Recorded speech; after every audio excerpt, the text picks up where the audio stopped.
Well, motor's sticking way up in the air. It's a nice day, or a nice enough day. Time to do some service work on the equipment.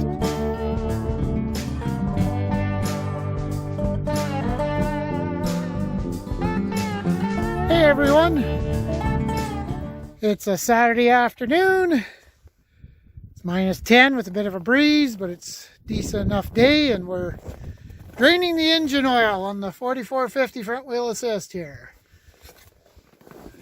We use, just so you know, if you don't know, we use what we call a 540 synthetic oil.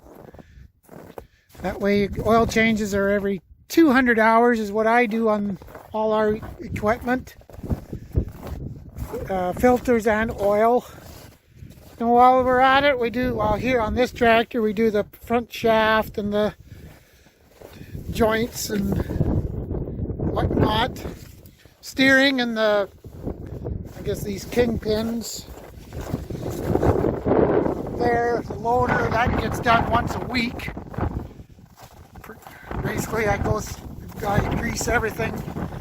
Tractor and bale processor, tractor and forage wagon, silage wagon.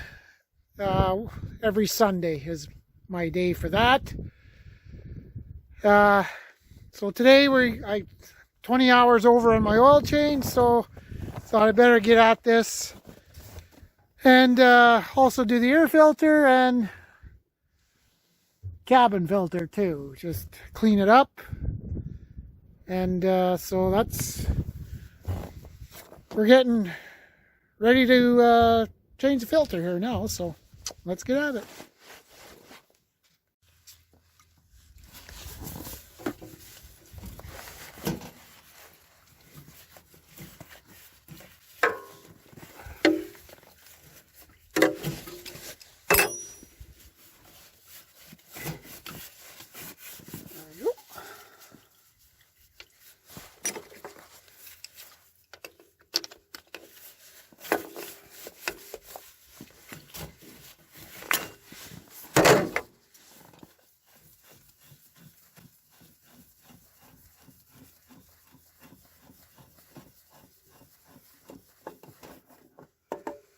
And I forgot one of my shop towels, I should say, to clean up my mess around here.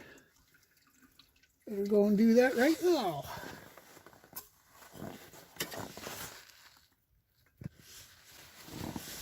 Okay. There's a rubber ring around here. Take that out.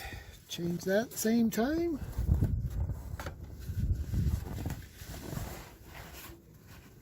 Clean the junk around here.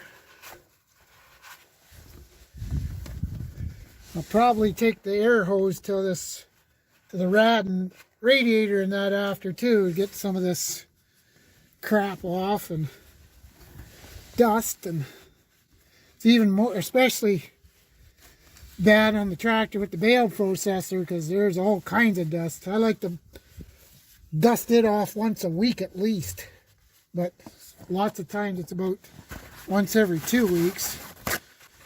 So you do what you can and try to keep things as clean as possible.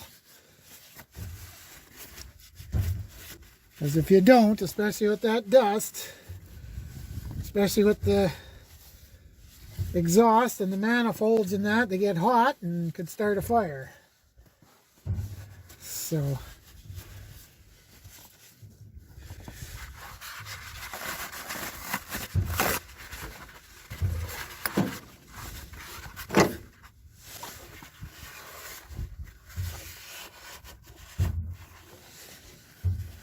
in case you're wondering if you hear drums beating in the background,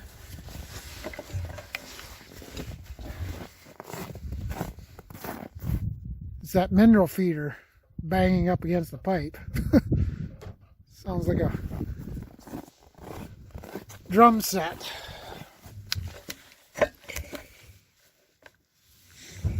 Okay, let's get this filter back on. Okay, what I do here is I dip the ring in some of that used oil, just so it lubricates it a little bit. Stick that on there. Come on. There you go.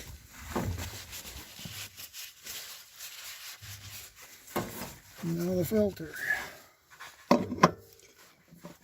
Can't really fill this filter up with new oil because you're kind of running sideways here, so. There we go.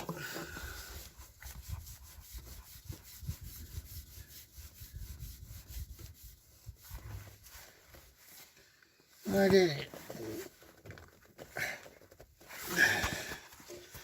And just for good measure, we'll just tighten it a little bit with this. Not very much.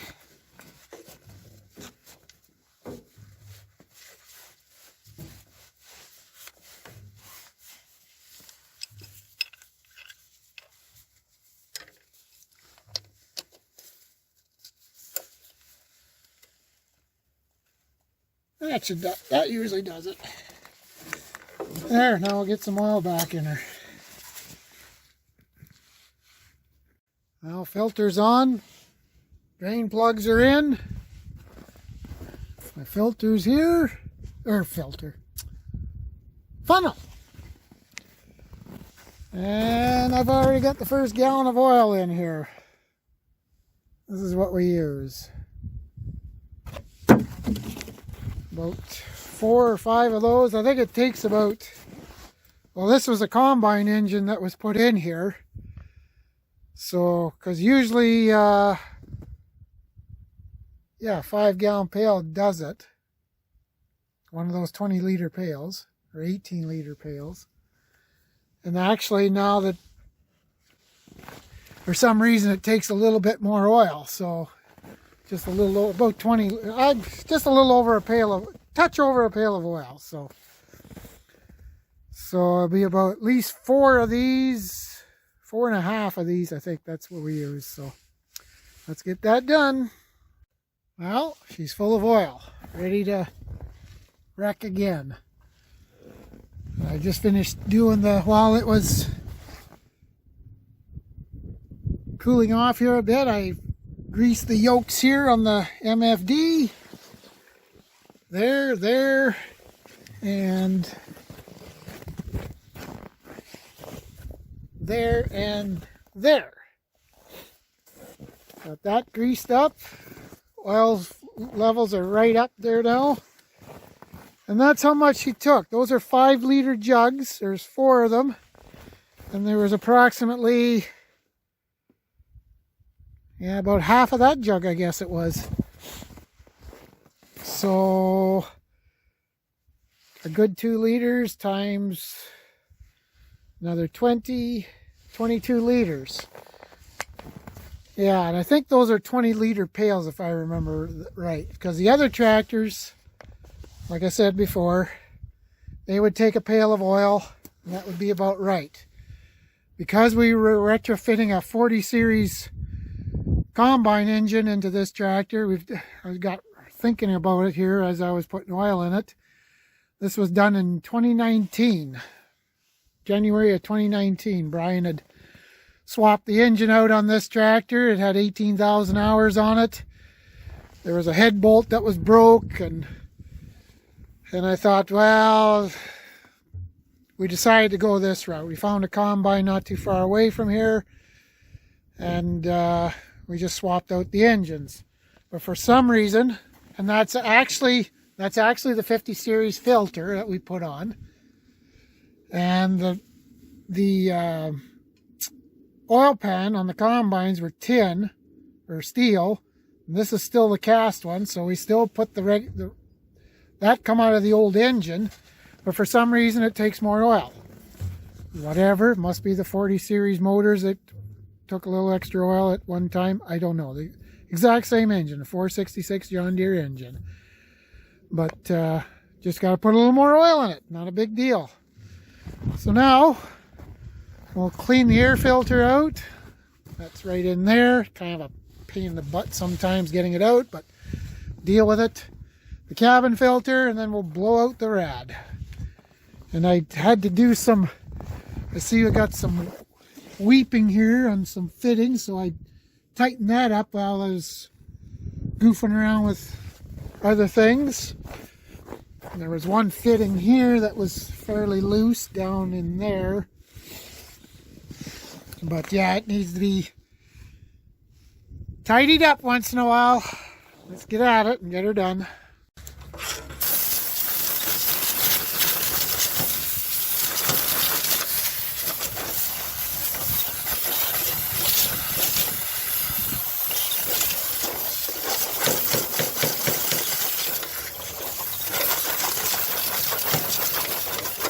Oh, a lot of crap in there.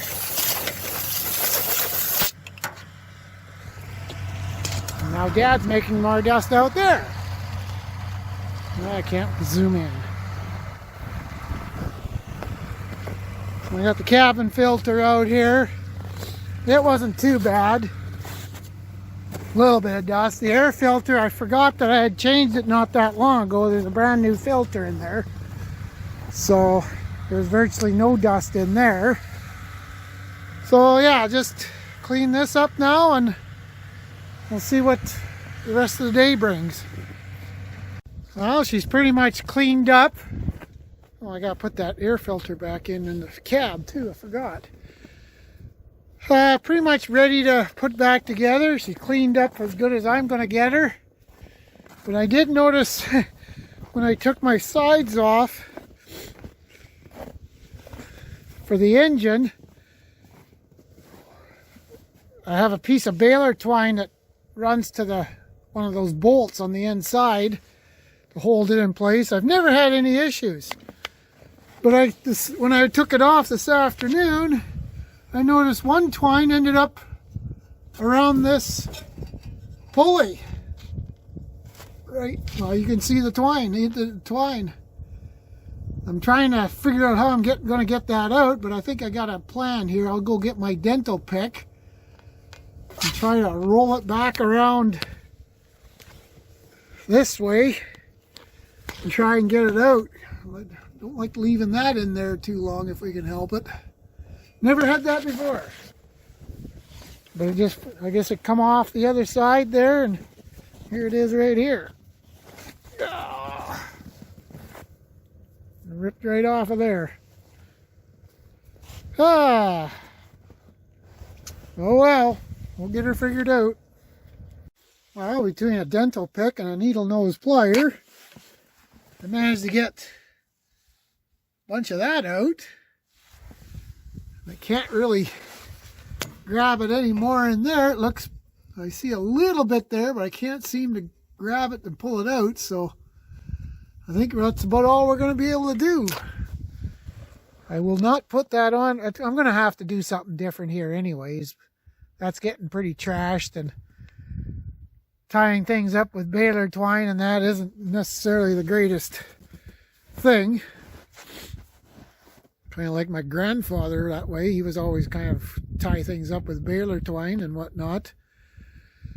But yeah, like to do something different, get something sort of sides put in here for next year.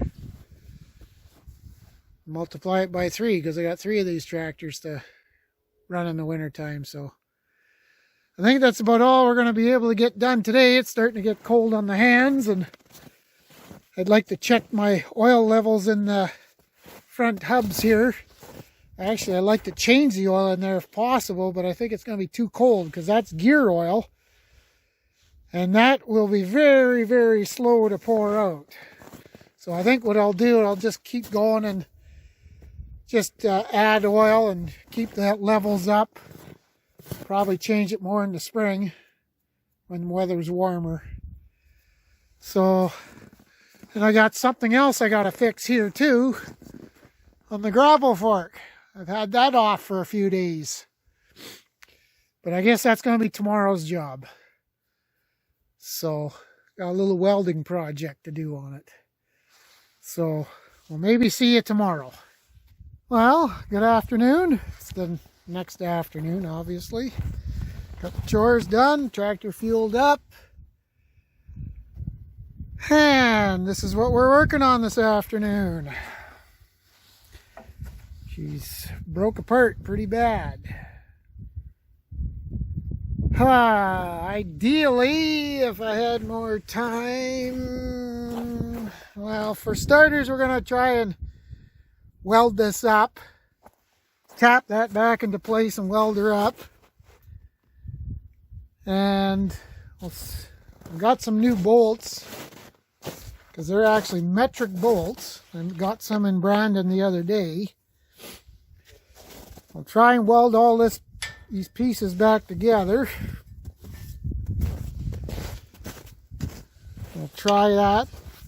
If not, it's going to go to, if this don't last, it's going to go to Roland's, and we're going to, or at least I'll cut all this plate off and get a new plate welded in there. But today we're going to try and see if I can gum it back together, and let's see if we can make that work. Well, after a few minutes of banging and whatnot, about as good as I'm going to get her. Now I just gotta, where's that other piece? Do some grinding and get that fitting a little nicer.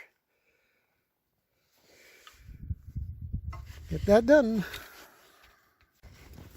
Well, round one is done. Just letting it cool off here a little bit. There, it was a little trickier to grind it smooth there, and I even welded it underneath. We're gonna have to clean that off. The grinder. I'll just, oops. Whoa. Tap the slag out of there and give it another bead, and let's see what that does. Like my motto is, ready to wreck again. Well, got her done. Nothing fancy, but hopefully it'll work for a period of time. So now we will unclip the bucket. We will clip on to the pallet fork that's over there, and we'll put our grapple back on.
Well, we're done. Looks like she's ready to wreck again. So on that note, I think my battery's dying on my phone here. So we'll call this another video.